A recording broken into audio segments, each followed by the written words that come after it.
Today we're chatting with Zuraini Anuar, who set up an initiative called We&I, which showcases talents from the disabled community in the arts and creative industry.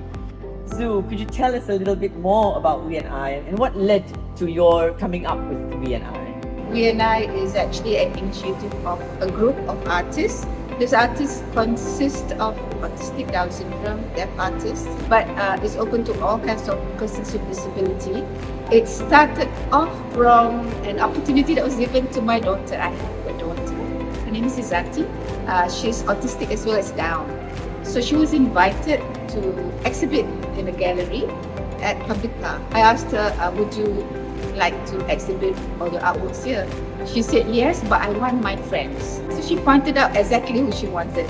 When I contacted 3 of them, the one that she pointed out, and the parents were very supportive. And we did, the first exhibition is called We and Izzati. It was very successful and we did it really professionally. We had all the buntings, the banners, the whole works. And when you walk in, you would not know there were persons with disability until you reach the other end. You pick up the flyer and you're like, oh, okay. That was the whole idea, to not let people come in and want to buy an artwork just because you pity the artist. But you buy the artwork because it really speaks to you and you want to take it home and you really see something in it. We sold a few paintings and we even sold 8,000, 10,000, which is, pretty good for a first exhibition. And after that, the parents were all excited. They said, let's continue this, let's make it a yearly thing. Then we thought of names. Somebody said, why not we do We and I as in Izzati is also Izzati, is also I, me, myself and I, and we is we, all of us. 2016 to 2023, what's been happening over that time? Okay. During the exhibition, we had a lot of parents and families that had autistic children, slow learners and things like that. They came and they saw what we did. Everybody was interested. Then it got me thinking, there are a lot of people out there who don't know how to go about doing this because they just wait for occasions when somebody invites them, but it's usually like, for charity. But that's a different level. You're not really focusing on the artist itself, and it's always about, it's okay, however people want to buy, whatever price people want to buy it, just sell. But that's not the point. With us, I want our artists to be at par, if not better. Izzati was invited to an exhibition by Art Expo.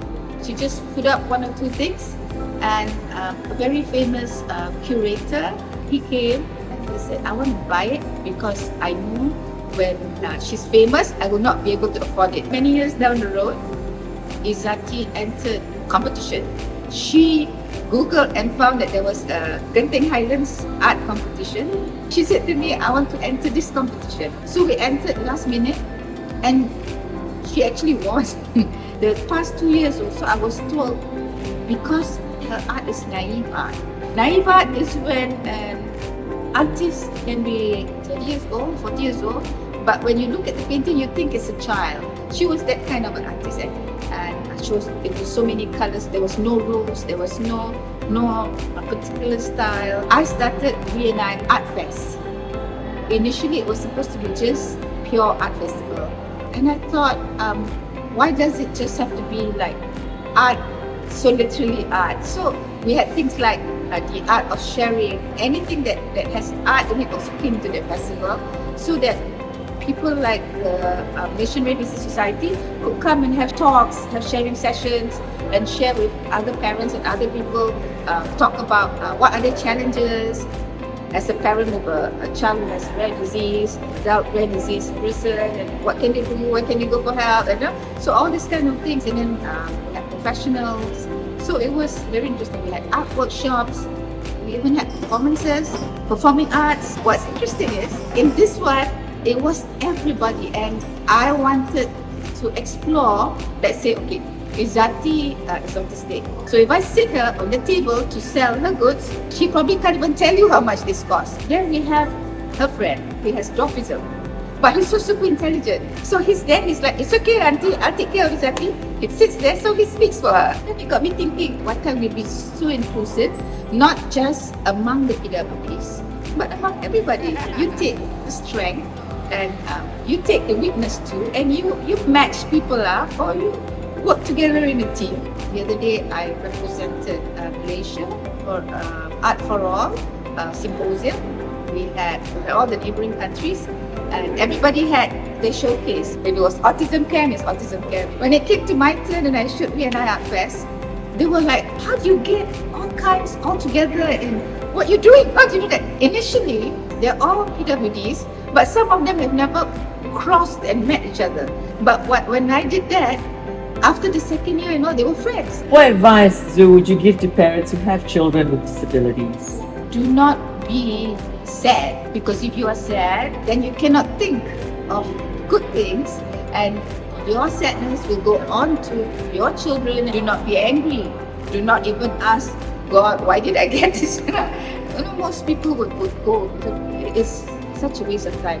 What you need to do is you need to embrace it. I know it's easy to say, but it's not easy to do.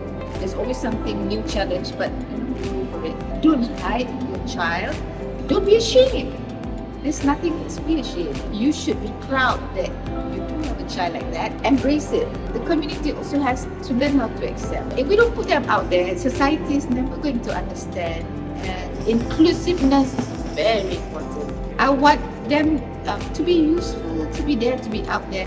So how does anybody with a child with a disability, how do they reach out to you, to We&I? They can email to me, they can look for us on social media. How did you cope for Izzati during our education, like Standard 1 to like Form 5? Now you have inclusive schools. During my time, it was not. Just to get her diagnosed was so difficult. I don't want medicine, because if you give her medicine, she will not be able to learn and absorb. She won't be aware of what's happening, because you're actually making her shut down. I also looked for speech therapists. I found out about nutrition, what helps the brains and things like that. If people are going to be mean to her, she better learn about it. So I sent her to the normal school. I sent her to the public school.